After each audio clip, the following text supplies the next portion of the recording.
Hi hello ಎಲ್ರಿಗೂ ನಮಸ್ಕಾರ. ಮತ್ತೊಂದು ವಿಡಿಯೋಗೆ ತಮಗೆಲ್ರಿಗೂ ಸ್ವಾಗತ. ಇವತ್ತು ನಾವು ಒಂದು ಅದ್ಭುತವಾದಂಥ ಒಂದು ಪ್ರದೇಶದಲ್ಲಿದ್ದೀವಿ. ಇಲ್ಲಿ ನೋಡ್ತಾ ಇದ್ದೀರಲ್ಲ, ಇದು ಸನ್ರೈಸ್, ಸನ್ಸೆಟ್ ಅಲ್ಲ, ಸನ್ಸೆಟ್ ರೀತಿ ಕಾಣ್ತಾ ಇದೆ ನೋಡಿ, ಹೇಗೆ ಮೇಲೆ ಬರ್ತಾ ಇದೆ ಅಂತ ಹೇಳಿ. ಈ ಅದ್ಭುತ ಜಾಗವನ್ನು ನಿಮ್ಗೆಲ್ರಿಗೂ ತೋರಿಸ್ಕೊಂಬರೋಣ ಅಂತ ಬಂದಿದ್ದೀವಿ. ಹಾಗಾಗಿ ನೀವೇನಾದರೂ ಮೊದಲನೇ ಬಾರಿ ನನ್ನ ಚಾನಲ್ ನೋಡ್ತೀರಾ, ದಯವಿಟ್ಟು ವಿಡಿಯೋಗೆ ಒಂದು ಲೈಕ್ ಕೊಟ್ಟು ಶೇರ್ ಮಾಡಿ ಸಬ್ಸ್ಕ್ರೈಬ್ ಮಾಡ್ಕೊಳ್ಳಿ ಅಂತ ಹೇಳ್ತಾ ಬನ್ನಿ ಸ್ನೇಹಿತರೆ. ಹಾಗಾದರೆ ವಿಡಿಯೋ ಶುರು ಮಾಡೋಣ, ಹೇಗಿದೆ ಅಂತ ನೋಡ್ಕೊಂಬರೋಣ.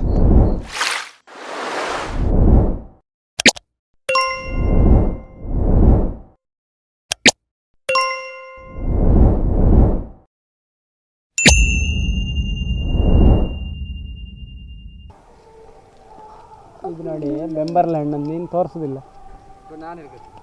ಬೆಂಬರ್ಲೆ ಹಣ್ಣು ಅಂತ ತಿನ್ಬೋದು. ವಿಡಿಯೋ ಮಾಡಕ್ಕೆ ಬರಲ್ಲ ನನಗೆ. ಇಲ್ಲ ಕಾಲಿ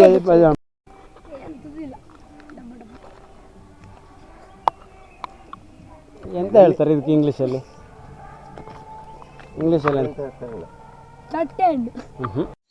ಇದಕ್ಕೆ ಏನಂತಾರೆ ಅಂತೇಳಿ ಗೊತ್ತಿದ್ದು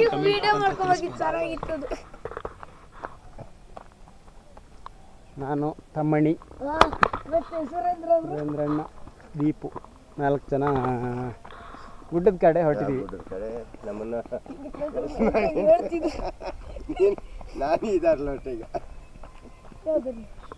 ನಾವು ಈ ದಾರಿ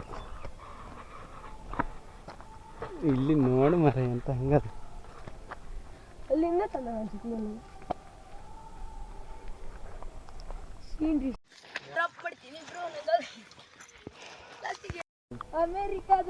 ಬಾ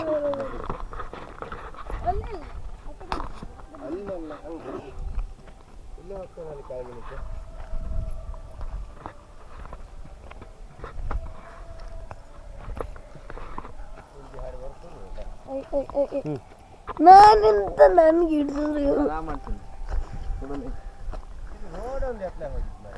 ಧೀರೋ ಧೀರೋ ಧೀರೋ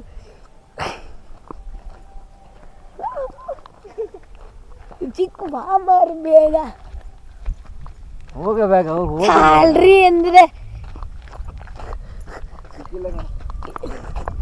ಸಿಕ್ಕಿಲ್ಲ ನೀವು ಓಡಾಗ ಭಾರಿ ಸ್ಪೀಡ್ ಅಲ್ಲ ಅದಾರ ನೋಡು. ಇಲ್ಲಿ ಇವಳು ತಂಗಿ ಅಡ್ಡ ನೀವು ಕಾಣಿಸಲ್ಲ.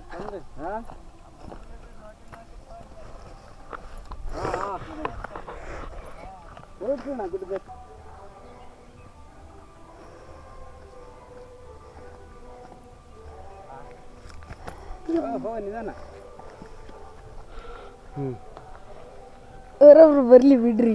ನೋಡಿ ಗಾನಿಕಾ ಅಂತ, ಅವಳು ಸರಾಗವಾಗಿ ಆರಾಮಾಗಿ ಗುಡ್ಡ ಹತ್ಕೊಂಡು ಹೋಗ್ತಿದ್ದಾಳೆ. ಅದಕ್ಕೆ ಲೋಕಲ್ ಯಾವತ್ತಿದ್ರು ಲೋಕಲ್ಲೇ ಇಲ್ಲ.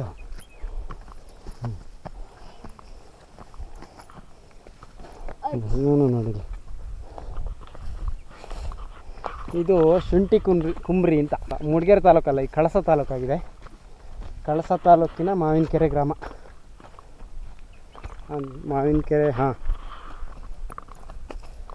ಇದು ಕುಂಬ್ರಿ ಅಂದರೆ ಹಿಂದೆಲ್ಲ ಈ ಬೇಸಾಯ ಮಾಡ್ತಿದ್ರಂತೆ. ಕಾಡನ್ನು ಸುಟ್ಟು ಅದನ್ನು ಹದ ಮಾಡಿ ಆಮೇಲೆ ಅಲ್ಲಿ ಬಿತ್ತನೆ ಮಾಡಿ ಅಲ್ಲಿಂದ ಬೆಳೆ ತಗೊಳ್ಳುವಂಥದ್ದು ಜಾಗ. ಹಾಗಾಗಿ ಆ ಥರದ್ದು ಕುಂಬ್ರಿ ಅಂತ ಇರುವಂಥ ಊರುಗಳಲ್ಲೆಲ್ಲ ಅದೇ ಉದ್ದೇಶಕ್ಕೆ ಬಂದಿರುತ್ತೆ. ಎಲ್ಲ ಕಡೆ ದನ ಮೇಯಿಸೋ ಪದ್ಧತಿಗಳೆಲ್ಲ ಇಲ್ಲಾಗಿ ಹೋದ್ರೂ ಇಲ್ಲಿ ಒಬ್ಬರು ದನ ಹೊಡ್ಕೊಂಬರ್ತಿದ್ದಾರೆ. ಇಲ್ಲಿ ನೋಡಿದ್ರೆ ನೋಡಿ, ಅಲ್ಲಿ ಕೆಳಗಡೆ ಇರುವಂಥವೆಲ್ಲ ಏನು ನದಿಗಳ ತಪ್ಪಲು ಆಗಿರುತ್ತೆ, ಮತ್ತು ಕಾಡು. ಇದು ಇಲ್ಲಿ ನೋಡಿ ನಿಮಗೆ ಶೋಲಾ ಫಾರೆಸ್ಟ್ ನೋಡಿ, ಈ ಥರ ಗುಡ್ಡದ ಮೇಲೆ ಬೆಳ್ಕೊಳ್ತಾ ಹೋಗುತ್ತೆ. ತಾಪಮಾನ ಜಾಸ್ತಿ ಆದಂಗೂ ಭೂಮಿನ ತಂಪು ಮಾಡೋಕ್ಕೆ ಹಿಂಗೆ ಗುಡ್ಡದ ಮೇಲ್ಗಡೆ ಹತ್ಕೊಳ್ತಾ ಹೋಗುತ್ತೆ ಕಾಡು. ಒಂದು ಜಾತಿ ಈ ರೀತಿ ಬೆಳೆಯುತ್ತೆ ಫಸ್ಟು, ಆಮೇಲೆ ಇನ್ನೊಂದು ಜಾತಿ ಬೆಳೆಯುತ್ತೆ. ಫಸ್ಟು ಮುಳ್ಳು ಬೆಳೆಯುತ್ತೆ ಸಾಧಾರಣವಾಗಿ ತುದಿಯಲ್ಲಿ, ಆಮೇಲೆ ಈ ರೀತಿ ಗಿಡ ಬೆಳೆಯುತ್ತೆ, ಆಮೇಲೆ ಈ ರೀತಿ ದೊಡ್ಡ ದೊಡ್ಡ ಮರಗಳು ಬೆಳ್ಕೊಳ್ತಾ ಹೋಗ್ತವೆ.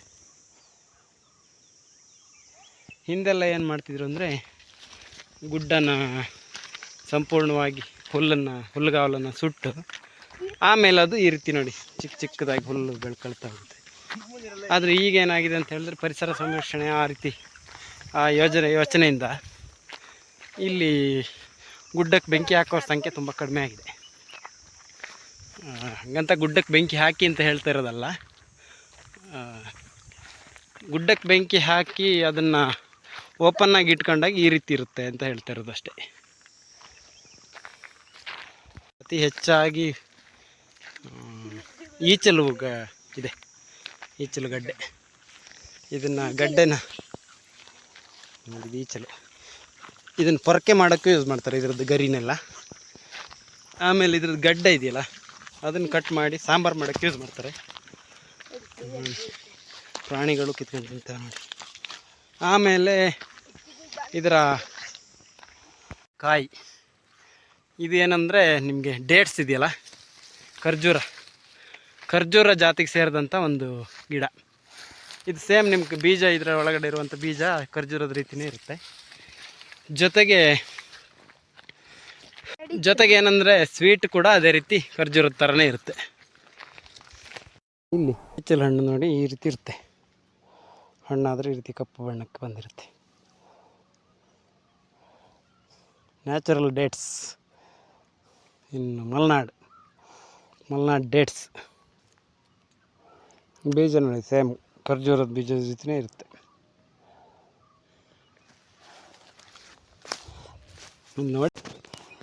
ನೋಡಿ ಸುತ್ತಲೂ ಗುಡ್ಡ ಬೆಟ್ಟಗಳ ಮಧ್ಯೆ ಫಾಗ್ ನೋಡಿ ಯಾವ ರೀತಿ ತುಂಬ್ಕೊಂಡಿದೆ ಅಂತ. ನೋಡಿ ಇಷ್ಟು ದೂರ ಹಿಂಗೆ ಬಂದ್ರೂ ಹೋಮ್ ಸ್ಟೇಗಳಿಗೇನು ಬರ ಇಲ್ಲ.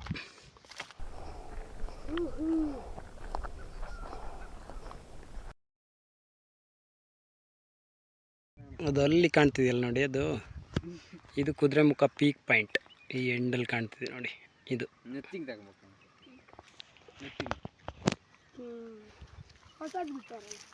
ಕುದುರೆಮುಖ ಟ್ರೆಕ್ಕಿಂಗ್ ಹೋದರೆ ನೋಡಿ ಈ ಗುಡ್ಡಗಳಲ್ಲೇ ಹೋಗಬೇಕು. ಇದ್ರ ಮೇಲ್ಗಡೆಯಲ್ಲಿ ಕಾಣಿಸ್ತಿದೆಯಲ್ಲ, ಅಲ್ಲಿಂದ ನಡ್ಕೊಂಡು ಹೋಗ್ಬೇಕು. ಹಿಂಗೆ ನಡ್ಕೊಂಡೋಗಿ ಅಲ್ಲಿವರೆಗೆ ಹೋಗುತ್ತೆ. ನೇತ್ರಾವತಿ ಟ್ರಕ್ಕು, ಕುದುರೆಮುಖ ಟ್ರಕ್ಕು ಎಲ್ಲ ಇದೆಯಲ್ಲ, ಅವೆಲ್ಲ ನೋಡಿ ಇವೆಲ್ಲ ಗುಡ್ಡಗಳಲ್ಲಿ ಇರುತ್ತೆ.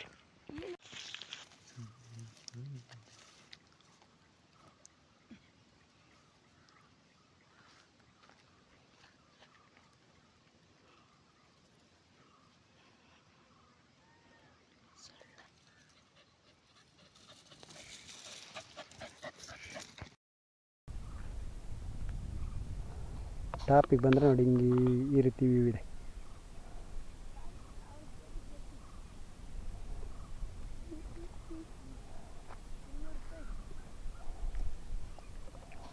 ಅಲ್ಲಿ ರಸ್ತೆ ಥರ ಕಾಣ್ತಿದೆಯಲ್ಲ, ಅದು ಕುದುರೆಮುಖ ರಾಷ್ಟ್ರೀಯ ಉದ್ಯಾನದ ಗಡಿ ಭಾಗದ ಗುರುತು ನೋಡಿ, ಅಲ್ಲಿ ಕಾಣಿಸ್ತಿದೆ.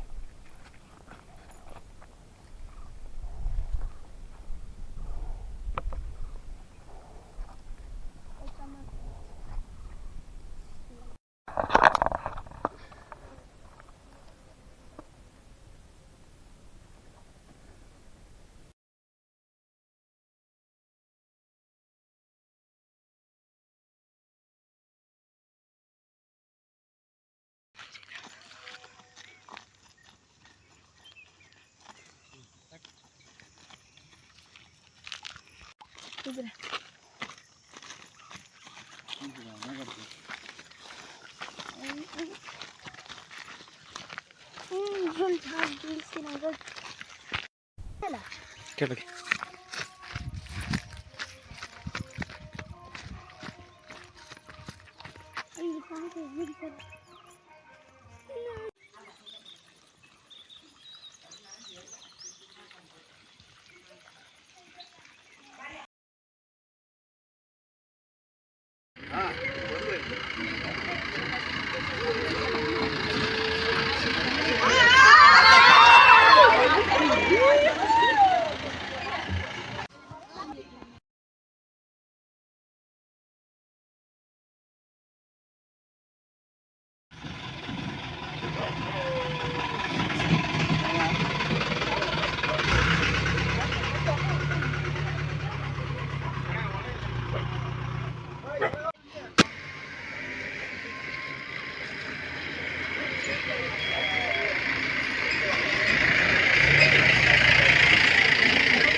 ಮುಂದಕ್ಕಂತ ಗೊತ್ತಿರ್ತದೆ. ಇಲ್ಲಿ ಸಂಸೆಗೆ ಬಂದಿದ್ವಿ. ಸಂಸೆಯಿಂದ ಹೀಗೆ ದಿಡ್ಪೆ ರೋಡಲ್ಲಿ ಒಂದು ರೌಂಡ್ ಹೋಗಿ ಬರೋಣ ಅಂತ ಬಂದ್ವಿ, ನಾನು ಮತ್ತು ನನ್ನ ತಮ್ಮ. ಇಲ್ಲಿ ಬಂದರೆ ಇಲ್ಲಿ ಎಳ್ನೀರು ಫಾಲ್ಸು ಬರೀ 600 ಮೀಟರ್ಸ್ ಅಂತ ಹೇಳಿ ಬೋರ್ಡ್ ಇದೆ. ಹಾಗಾಗಿ ಅಲ್ಲಿಗೂ ಹೋಗಿ ಬರೋಣ ಅಂತೇಳಿ ಹೊರಟಿವಿ. ನೋಡೋಣ ಹೇಗಿದೆ ಅಂತ.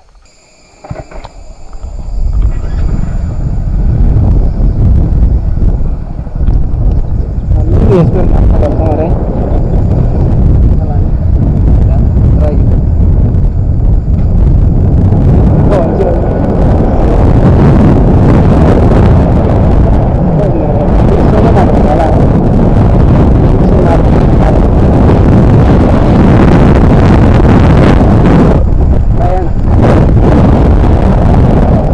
ಫಾಲ್ಸ್ ಅಂತ ಎಲ್ಲಿ ಮುಂದೆ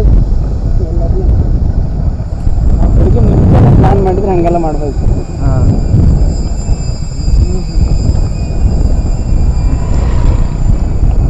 ರೋಡ್ ನೋಡಿದ್ರೆ ಮರ ಇನ್ನು ಮಳೆಗಾಲದೆಲ್ಲ ಬರೋಕ್ಕಾಗೋದಿಲ್ಲ. ಡೌನ್ ನೋಡು, ಗಾಡಿಗಳೆಲ್ಲ ಸಿಕ್ಕಾಕೊಳ್ತವೆ, ಮರ ಬಿಟ್ಟಿರ್ತವೆ ಎಲ್ಲ. ಆಫ್ ರೋಡ್ ನಡ್ಕೊಂಡು ಹೋಗಿ ಸರಿಯಾಗಿದ್ದು ರೋಡ್.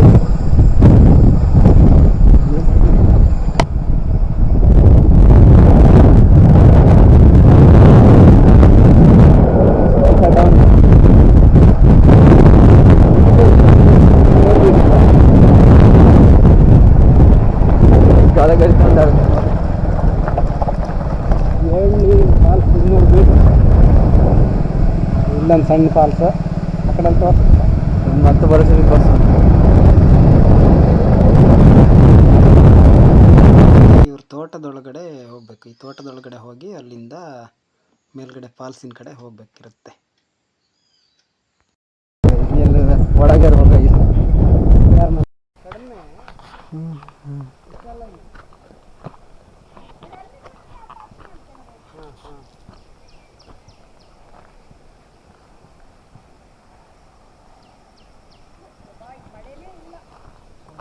ಪಾಯಿಂಟ್ ಮಾಡಿದ್ರ ಮೇಲೆ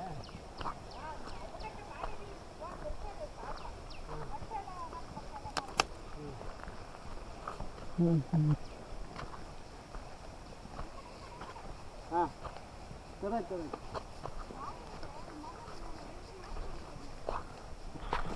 ಇಲ್ಲಿಂದ ನಿಮ್ಗೆ ಆ ಕಡೆಯಿಂದ ಫಾಲ್ಸು ಕಾಣುತ್ತೆ. ಆ ಕಡೆ ಬೆಟ್ಟದಲ್ಲಿ ಒಂದು ಫಾಲ್ಸ್ ಇದೆ, ಅಲ್ಲಿಂದ ಇಲ್ಲೊಂದಿದೆ.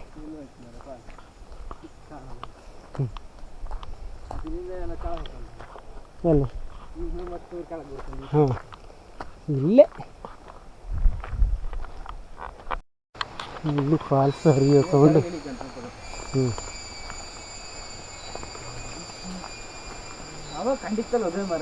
ಅದೇ ಮತ್ತೆ ಇನ್ನುಂಟಲ್ಲ ಇಲ್ಲಿ ಸುಮಾರು ದೊಡ್ಡಕ್ಕುಂಟು ಕಣ.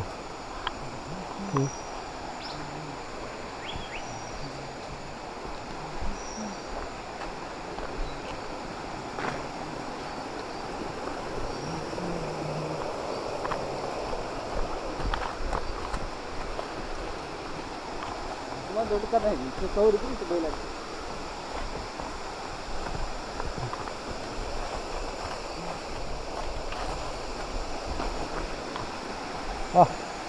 ಫಾಲ್ಸ್ ಹಂಗೆ ಸುಮಾರು ಉಂಟು ಕಣ ನೋಡೋಣ.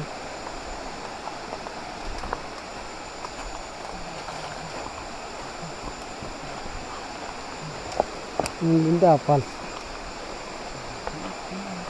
ಹಂಗೆ ಸುಮಾರು ದೊಡ್ಡ ಫಾಲ್ಸ್ ಅಲ್ಲ.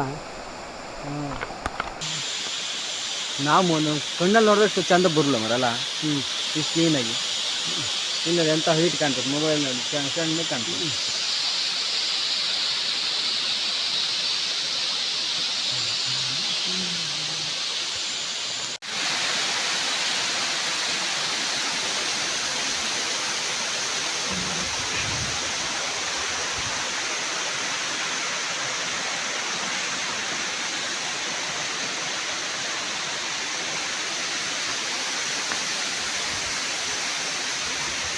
ಈ ಜನ ಎಲ್ಲಿ ಬಂದರೂ ಈ ಕೆಲಸ ಮಾಡೋದು ಮಾತ್ರ ಬಿಡಲ್ಲ. ಹೆಸರು ಬರೀದು ಎಲ್ಲ ಹೋದ್ರೂ ಗೀಚದು. ಎಷ್ಟು ಒಳ್ಳೆ ಕೆಲಸ ಮಾಡ್ಬೇಕಂದ್ರೂ ಗೀಚೋ ಅಭ್ಯಾಸ ಮಾತ್ರ ಬಿಡೋದೇ ಇಲ್ಲ.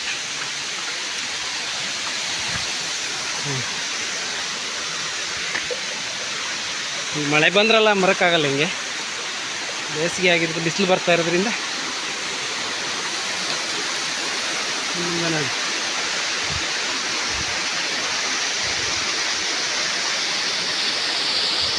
ಇಲ್ಲಿಂದ ಕೆಳಗೆ ನೋಡಿ, ಕೆಳಗೆ ನೋಡಿ ಹೆಂಗಿದೆ ಅಂತ. ಫುಲ್ ತುಂಬ ನೀರಿದೆ ಇದರಲ್ಲಿ, ಹೆಚ್ಚು ಕಡಿಮೆ 3-4 ಇಂಚು ನೀರಿರ್ಬೋದು ನೋಡಿ. ಮೇಲಿಂದ ಹಾಡ್ತಿದೆ.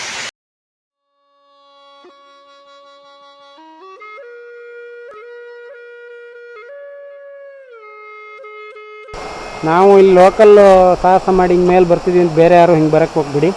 ಯಾಕಂತ ಹೇಳಿದ್ರೆ ಜಾರಿಕೆ ಸ್ಲಿಪ್ ಆಗೋದು ಅಭ್ಯಾಸ ಇರಲ್ಲ, ಹಾಗೆಲ್ಲ ಆಗುತ್ತೆ. ದಯವಿಟ್ಟು ಯಾರು ಕೂಡ ಮೇಲೆ ಬರೋಕ್ಕೆ ಹೋಗ್ಬಿಡಿ, ಅಲ್ಲಿಂದೆಲ್ಲ ನೋಡಿ ಕಣ್ ತುಂಬ್ಕೊಳ್ಳಿ. ನಾವು ದಿನ ಹಳ್ಳ ಕೊಳ್ಳಗಳ ಮಧ್ಯೆ ತಿರುಗಾಡ್ತಿರೋರಾಗಿದ್ದರಿಂದ ನಮ್ಗೆ ಅಭ್ಯಾಸ ಇದೆ, ಎಲ್ಲಿ ಕಾಲಿಡಬೇಕು, ಹೇಗೆ ಕಾಲಿಡಬೇಕು ಅಂತ ಗೊತ್ತಿರುತ್ತೆ. ನೀವು ಚಪ್ಪಲ್ ಹಾಕ್ಕೊಂಡು ಸೀದಾ ಬಂದರೆ ಜಾರಿ ಬಿದ್ದರೆ ಸೀದಾ ಒಂದೇ ಬಂಡಲ್ಲಿ ಕೆಳಗವರೆಗೂ ಹೋಗಂಗಾಗುತ್ತೆ.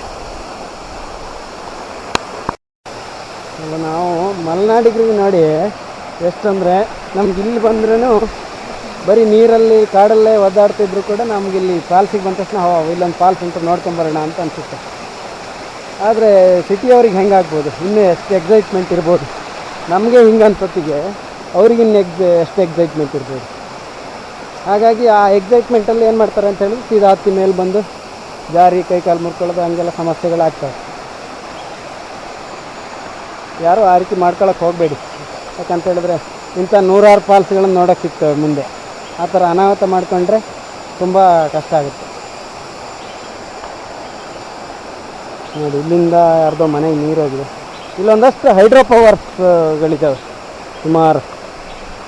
ಎಲ್ಲ ಹೈಡ್ರೋ ಪವರ್ಗಳಿಗೂ ಇಲ್ಲಿಂದಲೇ ನೀರು ಹೋಗುತ್ತೆ ಅನಿಸುತ್ತೆ ಬೇರೆ ಬೇರೆ ಕಡೆ. ನೋಡಿ ಇಲ್ಲಿ ದೊಡ್ಡ ಮಟ್ಟಕ್ಕೆ ಮಾಡಿದ್ದಾರೆ ಟ್ಯಾಂಕ್ ಮಾಡ್ಕೊಂಡು. ಅಲ್ಲಿನ ಪದರಗಳು ನೋಡಿ ಯಾವ ರೀತಿ ಇದೆ ಅಂತ, ಬಿಡಿ ಬಿಡಿ ಬಿಡಿ ಬಿಡಿಯಾಗಿ ಒಳ್ಳೆ ಜೋಡಿಸಿಟ್ಟಂಗಿದೆ. ಈ ಕಡೆ ಇನ್ನೊಂದು ಫಾಲ್ಸ್ ಇದೆ, ಈ ಕಡೆಯಿಂದ ಹೋಗಿ ಅಂತ ಹೇಳಿದ್ರು. ಹಂಗಾಗಿ ಇಲ್ಲಿ ನೋಡೋಣ ಅಂತ ಬಂದ್ವಿ. ಇಲ್ಲಿ ಏನಿದೆ ನೋಡೋಣ. ಇವ್ರ ತೋಟದಲ್ಲಿ ಕೆಳಗಡೆ ಬಂದು ಇಲ್ಲಿ ಹೋಗ್ಬೇಕು. ಮಲೆನಾಡು ಅಂದರೆ ಹಿಂಗೆ ಎಲ್ಲ ಕಡೆನೂ ನೀರಿನ ಹರಿವುಗಳಿದ್ದೇ ಇರ್ತವೆ ಎಲ್ಲ ಹೋದ್ರೂ. ಹೀಗಾಗಿ ಪ್ರವಾಸಿಗರಿಗೊಂದು ತುಂಬ ಒಳ್ಳೆಯ ಅವಕಾಶಗಳು. ಇದು ನೋಡಿ ವಾಟೆ ಅಂತೀವಿ ನಾವು.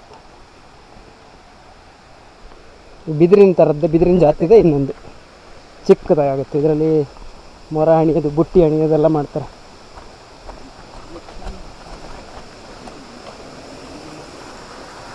ಹೂವ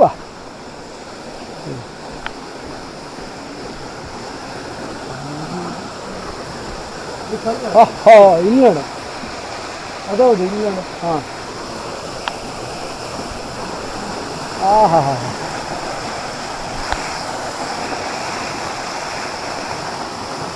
ಈ ಕೆಳಗಡೆ ಅಲ್ಲಿಂದ ಬರ್ತಿರೋದು ನೀರು.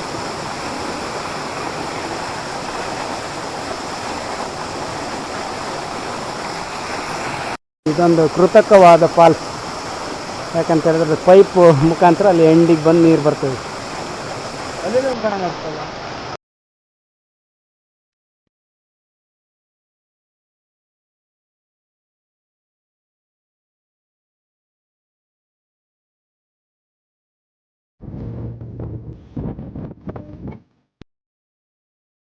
ನೋಡಿದ್ರಲ್ಲ ಸ್ನೇಹಿತರೆ, ವಿಡಿಯೋ ಇಷ್ಟ ಆಗಿದ್ರೆ ಒಂದು ಲೈಕ್ ಮಾಡಿ, ಜೊತೆಗೆ ಶೇರ್ ಮಾಡಿ, ಜೊತೆಗೆ ಇನ್ನೂ ಸಬ್ಸ್ಕ್ರೈಬ್ ಮಾಡ್ಕೊಂಡಿಲ್ಲ ಅಂತ ಹೇಳಿದ್ರೆ ಚಾನಲ್ ಸಬ್ಸ್ಕ್ರೈಬ್ ಮಾಡಿಕೊಂಡು ಮತ್ತೆ ಮುಂದಿನ ವಿಡಿಯೋ ಜೊತೆಗೆ ಸಿಗ್ತೀನಿ. ಅಲ್ಲಿವರೆಗೂ